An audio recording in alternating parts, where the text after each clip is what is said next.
Lawrence Scott Sheets, who graduated from Michigan State with a major in international relations at James Madison College and substantial specialization in Russian language.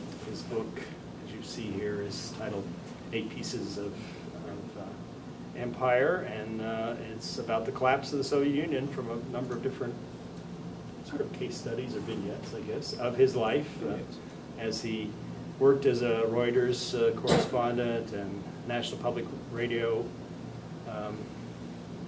correspondent and office head and so forth. I think it's very important in terms of this college.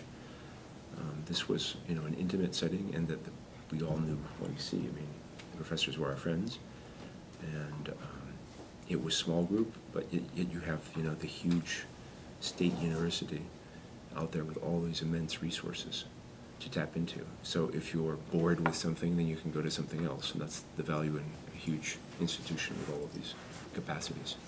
No, I think the diversity is very important. It's extremely important culturally, psychologically, and because even I am amazed at the diversity here when I come back these days.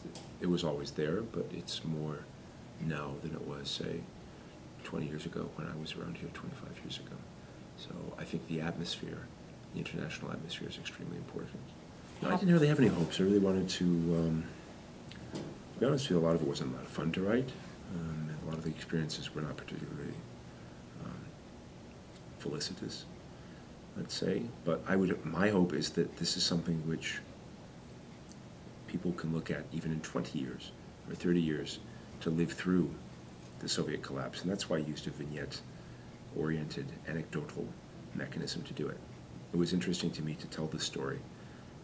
There are a lot of books, much better books, on Chechnya, individual books, or on Azerbaijan and Armenia, or on Russia itself.